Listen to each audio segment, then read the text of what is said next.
Bonjour tout le monde, je suis très content qu'on puisse se rencontrer sur Un cœur pour connaître.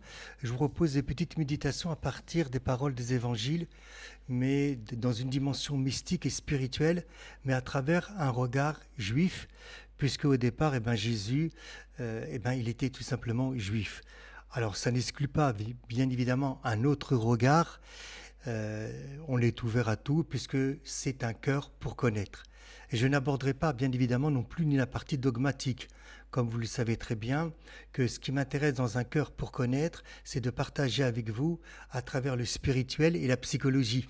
Voilà, dire notre réalité humaine et à la fois notre réalité spirituelle. Et puis je pourrais dire aussi notre réalité divine en nous, puisque déjà Pierre dira, lui qui est juif, on essaiera de l'aborder aussi, que nous sommes devenus participants à sa nature divine. Voilà ce que nous dira Pierre dans ses écrits. Alors, allons à Marc. Marc nous dit l'information suivante, nous allons essayer de la recevoir. Le Shabbat a été fait pour l'homme et non l'homme pour le Shabbat. Voilà ce que Jésus enseigne. Est-ce que c'est valable encore aujourd'hui ou pas, cet enseignement? Est-ce que les non-juifs sont appelés à faire Shabbat? Et de quel Shabbat? Bien évidemment, Jésus parle. Bien sûr qu'il ne va pas nous décrire ici les lois de Shabbat ou les interdictions de Shabbat. Nous allons rentrer plus dans une dimension spirituelle, comme je l'ai dit, et psychologie de la dimension de Shabbat. Nous retrouvons aussi cet écrit de Shabbat dans les épîtres aux Hébreux. Il reste donc un repos shabbatique pour le peuple de Dieu, l'épître aux Hébreux, chapitre 4, verset 9, et forçons-nous donc d'entrer dans ce repos, verset 11. En plus, on nous dit dans le livre de la Genèse que Dieu s'est reposé le 7e jour. Alors bien sûr, Dieu n'est pas un être humain, il ne se repose pas comme nous. Nous aborderons plus tard à quoi cela fait référence. Plongeons-nous directement dans un regard hébreu, dans un regard juif par rapport à Shabbat. Nous voyons que Jésus a dit que le Shabbat était fait pour l'homme et pas l'inverse. C'est écrit dans le traité de la Guémara. Ceux qui veulent faire un peu du Talmud, ceux qui veulent aller voir, donc Baba Metzia, la page 16, on nous dit comme ça, il y a un rabbin qui s'appelle Shimon ben Lakish, et qu'est-ce qu'il dit? J'ai un beau cadeau dans mes trésors. Son nom est le Shabbat, et je désire le donner à Israël. Va et informe-les. Donc, nous voyons déjà que Rabbi Shimon ben Lakish nous dit que Shabbat est un cadeau, au point que cette phrase va être attribuée à Dieu, par Dieu directement. Donc le Shabbat est écrit comme une bonne ou précieuse donation. C'est extrêmement intéressant quand même de voir que le Shabbat est vu déjà dans la tradition juive comme un véritable cadeau. Il y a un commentaire du Moyen-Âge qui s'appelle Rashi et qui nous expliquera que le Shabbat est un signe d'amour entre Dieu et Israël. Donc, vous voyez, on comprend mieux peut-être déjà le message de Jésus que Shabbat a été fait pour l'homme et pas l'inverse. Il y a plein de commentaires, comme il y a un Midrash. Le Midrash est un commentaire oral sur les Écritures qui nous dira c'est un signe entre vous et moi, c'est un cadeau. Voilà. Donc on voit bien que même le Midrash insiste sur le fait que Shabbat est un signe, il est un don, c'est-à-dire un lien normalement intime entre Dieu et Israël. On pourrait se poser la question, quel rapport par rapport à nous? Si nous vivons du Christ ressuscité, si nous vivons du Christ en gloire, si nous vivons de la nature divine du Christ. D'où ma question du départ. Est-ce que lorsque Jésus dit le Shabbat est donné pour l'homme et pas l'homme pour le Shabbat, est-ce que ça concerne la plupart des gens? Nous allons essayer d'y réfléchir par rapport à ça ensemble et de méditer. Mais nous voyons bien qu'à la lumière des traditions juives enseigne, le Shabbat est un don. Le Shabbat, ce n'est pas une simple loi rituelle, c'est un don divin, un mariage sacré entre Dieu et Israël. Ça va même dire un avant-goût du monde futur ou un avant-goût du monde qui vient.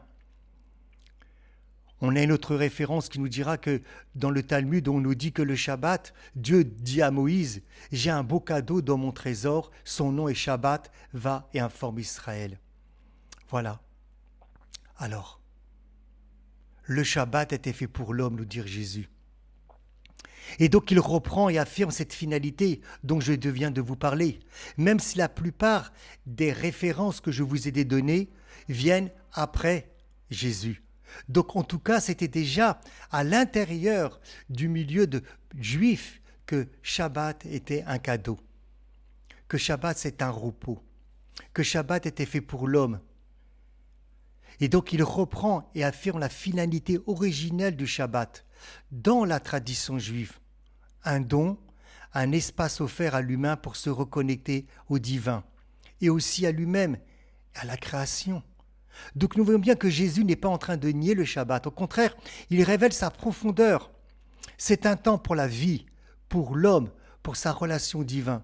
Surtout aujourd'hui, avec tout ce que nous vivons. Si nous ne prenons pas un jour, une fois par semaine, et si ce qu'on nous propose de prendre le jour où Dieu lui-même s'est reposé, de prendre le jour où même Jésus dit que Shabbat est un cadeau pour l'homme. On peut très bien, pour certaines personnes, après, fêter la résurrection le dimanche. Ce n'est pas l'un au détriment de l'autre.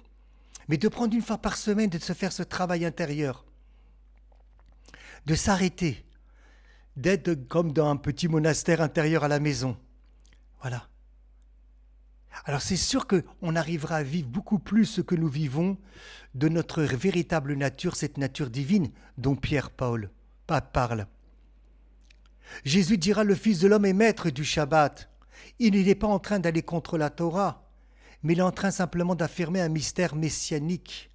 Celui qui est Fils de l'homme, c'est l'incarnation de ce pourquoi le Shabbat existe, la plénitude, le repos, l'union entre le céleste et le terrestre.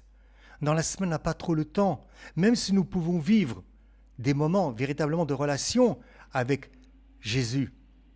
Nous sommes pris par les soucis, par le travail, même si nous passons peut-être du temps à méditer, à prier. Mais en fin de semaine, une fois par semaine. Vous voyez donc que ce passage de Marc peut être non lu pas comme une critique de Shabbat ou du judaïsme, mais comme une révélation intérieure de son cœur mystique. Le Shabbat comme un espace de rencontre avec la présence divine. Le Shabbat véritablement comme un espace de rencontre avec la nature divine du Christ. Car comme nous l'avons dit, le Shabbat est au service de l'âme humaine. Ça va permettre véritablement à notre âme de recevoir ce qu'elle doit recevoir pour une paix, pour une libération intérieure, pour une guérison intérieure. C'est sûr, encore une fois, que Jésus n'est pas limité à un jour bien spécial. Mais même lui dira encore une fois que le Shabbat est donné pour l'homme. Donc il ne renie pas le Shabbat. Il ne dit pas de ne plus le faire. Il demande aux gens de le vivre différemment, de le voir différemment. C'est un espace de repos, un repos qui est donné de Dieu pour l'homme, l'homme qui est blessé, l'homme qui est dispersé dans toute la semaine. Donc, vous voyez bien que le but du Shabbat, c'est de faire entrer l'homme dans la communion. Ce n'est pas de lui imposer une loi extérieure. Donc oui, Jésus n'est pas venu ici pour détruire le Shabbat, mais il révèle sa finalité, devenir un sanctuaire intérieur. Je pourrais dire, le Shabbat est la chambre nuptiale, mais l'homme blessé ne peut y rentrer seul. Alors le Fils du roi descend, traverse les ténèbres, il porte l'âme sur ses épaules, sur son cœur. Il guérit, il éclaire, il embrasse, il rachète, il sauve. Et il dit, voici le sanctuaire, voici le trône de ta paix. Entre dans la joie de ton Seigneur, le Christ, ce jour de Shabbat. Voici une petite lecture de méditation sur Marc 2, 27-28. Le Shabbat a été fait pour l'homme et non l'homme pour le Shabbat, de sorte que le Fils de l'homme est maître du Shabbat dans la joie.